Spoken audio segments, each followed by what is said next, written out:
दोस्तों, कोस्टा कॉन्कॉर्डिया कोई मामूली जहाज नहीं था, वो तो एक तैरता हुआ शहर था। यह जहाज अपने आप में एक अद्भुत संरचना थी, जो आधुनिक इंजीनियरिंग और लग्जरी का प्रतीक थी। 2007 में जब वो पानी में उतरा, तो Italian cruise line Costa cruises का सीना चौड़ा हो गया। यह एक ऐसा क्षण था जिसे इटली और दुनिया भर के लोग कभी नहीं भूल सकते थे। 1,14,000 टन वजनी इस जहाज में हजारों यात्री और क्रू मेंबर्स सफर कर सकते थे। यह जहाज इतना विशाल था कि इसमें एक छोटा शहर समा सकता था। अंदर की बात करें तो हर तरफ शानो शौकत थी। जहाज के अंदरूनी हिस्से को देखकर ऐसा लगता था जैसे किसी महल में आ गए हो। लाजवाब खाना, शानदार स्विमिंग पूल और आलीशान कमरे, यहाँ हर सुविधा मौजूद थी जो किसी भी यात्री की कल्पना से परे थी। यात्री इस जहाज पर अपने सपनों की छुट्टियां बिताने आते थे। यह जहाज उनके लिए एक स्वर्ग जैसा था, जहां वे अपनी सारी चिंताओं को भूलकर आनंदित हो सकते थे। ऐसी ही एक यात्रा शुरू हुई 7 जनवरी 2012 को। यह यात्रा उन यात्रियों के लिए एक यादगार अनुभव बनने वाली थी। ये 1 हफ्ते लंबा क्रूज था जो मेडिटेरेनियन सी से होकर गुजरने वाला था। इस यात्रा में यात्री विभिन्न खूबसूरत स्थानों का दौरा करने वाले थे। जैसे ही जहाज इटली के सिवितवेकिया से रवाना हुआ, खुशी का माहौल था। हर कोई उत्साहित था और इस अद्भुत यात्रा का आनंद लेने के लिए तैयार था। 452 मुसाफिरों में से 32 अंग्रेज भी थे। ये यात्री विभिन्न देशों से आए थे और इस यात्रा का हिस्सा बनने के लिए बेहद उत्साहित थे। बाकी लोगों की तरह उन्हें क्या पता था कि आगे उनके साथ क्या होने वाला है। वे सभी इस यात्रा को अपने जीवन की सबसे बेहतरीन यात्रा मान रहे थे, लेकिन किस्मत को कुछ और ही मंजूर था। जहाज के कप्तान थे फ्रांसिस्को स्केत्तिनो। वे एक अनुभवी कप्तान थे जिनके पास कई वर्षों का समुद्री अनुभव था। थोड़े रंगीले मिजाज के थे और अक्सर अपने क्रू के साथ हंसी मजाक करते रहते थे। उनके इस मिजाज के कारण वे अपने क्रू और यात्रियों के बीच काफी लोकप्रिय थे। रिस्क लेने से नहीं डरते थे। वे हमेशा नए और साहसी फैसले लेने के लिए जाने जाते थे, जो कभी कभी खतरनाक भी साबित हो सकते थे। उस मनहूस रात को उन्होंने एक ऐसा फैसला लिया जो बहुत भारी पड़ा। रात का समय था और समुद्र में अंधेरा छाया हुआ था। उन्होंने आदेश दिया कि जहाज को गिग्लियो द्वीप के पास से सेल बाय सलूट दिया जाए। यह एक परंपरा थी जिसमें जहाज को द्वीप के बहुत करीब से ले जाया जाता था। मतलब इस विशालकाय जहाज को किनारे के एकदम करीब से ले जाना, जो बहुत ही खतरनाक था। रात हो चुकी थी और दृश्यता बहुत कम थी। यात्री खाना खाने में मशगूल थे। उन्हें अंदाजा भी नहीं था कि खतरा मंडरा रहा है। वे अपने खाने और बातचीत में व्यस्त थे, जबकि जहाज धीरे धीरे खतरे की ओर बढ़ रहा था। कॉन्कॉर्डिया, जो द्वीप के बहुत ज्यादा करीब आ चुका था, एक चट्टान से टकरा गया। टक्कर इतनी जबरदस्त थी कि जहाज का संतुलन बिगड़ गया। ये टक्कर बहुत ही जबरदस्त थी। जहाज के निचले हिस्से में बड़ा छेद हो गया और पानी अंदर घुसने लगा।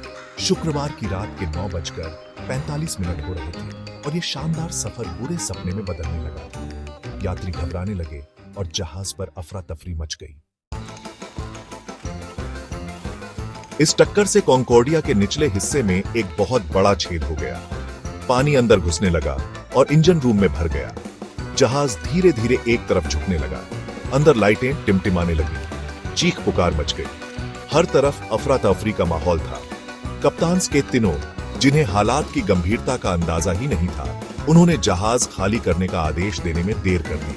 कीमती समय निकलता जा रहा था। कॉन्कॉर्डिया और ज्यादा झुक गया और डूबने लगा। मुसाफिरों में खौफ फैल गया। इसके बाद जो हुआ वो बहुत ही भयानक था। जहाज के टकराने के बाद चारों तरफ अफरा तफरी मच गई। लोग अपनी जान बचाने के लिए इधर उधर भागने लगे।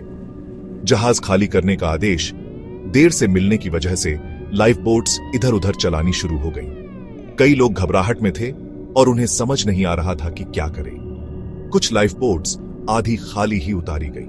कई लोग लाइफ बोट्स तक पहुंच ही नहीं पाए। बाकी जहाज के बहुत ज्यादा झुक जाने की वजह से इस्तेमाल ही नहीं की जा सकी। जहाज का झुकाव इतना ज्यादा था कि लाइफ बोट्स को पानी में उतारना मुश्किल हो गया था। मुसाफिर और क्रू मेंबर्स अपनी जान बचाने के लिए इधर उधर भागने लगे। हर कोई अपनी जान बचाने की कोशिश में था। कप्तान स्केत्तिनो, जो खुद जहाज खाली कराने की जिम्मेदारी निभाते, वो खुद ही जहाज छोड़कर भाग गए। उन्होंने अपनी जिम्मेदारी से मुंह मोड़ डाल लिया और अपनी जान बचाने के लिए भाग खड़ीडिहे हुए। उन्होंने अपने मुसाफिरों और क्रू मेंबर्स को अपने हाल पर छोड़ दिया। लोग मदद के लिए पुकार रहे थे, लेकिन कोई सुनने वाला नहीं था। उनकी इस हरकत को कायरता और लापरवाही कहा गया। मीडिया ने उन्हें जमकर आडीडे हाथों लिया और उनकी आलोचना की। इस घटना की जांच शुरू हुई और कप्तान की लापरवाही सामने आई। डूबते हुए जहाज पर खौफ का राज था। मुसाफिर अपनी जान बचाने के लिए रेलिंग से चिपके हुए थे। अफरा तफरी में परिवार बिछड़ गए। जो लोग खुशकिस्मत थे वो किसी तरह लाइफ बोट में सवार हो गए। बाकी लोग इस डूबते हुए जहाज से निकलने के लिए ठंडे पानी में कूद गए। जैसे जैसे इस हादसे की गंभीरता का अंदाजा हुआ, बचाव कार्य तेज कर दिया गया। हेलीकॉप्टर की मदद से लोगों को इस झुके हुए जहाज से निकाला गया। नावों से लोगों को पानी से बाहर निकाला गया, लेकिन तब तक बहुत देर हो चुकी थी। कोस्टा कॉन्कोर्डिया, जो कभी शानो शौकत की मिसाल हुआ करता था, अब टूटा फूटा एक मलबे के रूप में अपने एक तरफ पड़ा था। रात भर लोगों को ढूंढने का काम चलता रहा। गोताखोर जहाज के डूबे हुए हिस्सों की तलाशी करते रहे। हर गुजरते घंटे के साथ उनकी उम्मीदें भी डूबती गईं। इस हादसे के बाद पूरी दुनिया में हड़कंप मच गया। आज के जमाने में ऐसा हादसा कैसे हो सकता है? जांच में कई गलतियां सामने आईं। गलत फैसला, जहाज खाली करने में देरी और एक ऐसा कप्तान जो खुद ही अपना जहाज छोड़कर भाग गया। इस भयानक हादसे में 32 लोगों की जान चली गई। इन लोगों की कहानियां हमें इस त्रासदी के दर्द को याद दिलाती रहेंगी। कॉन्कोर्डिया का मलबा इंसानी गलती और उसके भयानक नतीजों की एक दर्दनाक मिसाल बन गया। कप्तान स्केत्तिनो को आखिरकार मानववत जहाज को डुबाने और अपना जहाज छोड़कर भागने का दोषी पाया गया। उन्हें 16 साल की कैद की सजा सुनाई गई। इस हादसे के बाद समुद्री सुरक्षा नियमों में बड़े बदलाव किए गए, जिसमें लाइफ बोट ड्रिल को बेहतर बनाना और नेविगेशन नियमों को और सख्त बनाना शामिल था। कोस्टा कॉन्कोर्डिया का हादसा हमें समुद्र में सुरक्षा के महत्व को याद दिलाता है। यह हमें इंसानी गलती, लापरवाही और घबराहट के भयानक नतीजों से रूबरू कराता है। इस त्रासदी से मिले सबक आज भी समुद्री उद्योग को नई दिशा दे रहे हैं, ताकि ऐसा हादसा फिर कभी ना हो। भले ही कॉन्कोर्डिया नष्ट हो चुका है, लेकिन उसकी कहानी जिंदा है।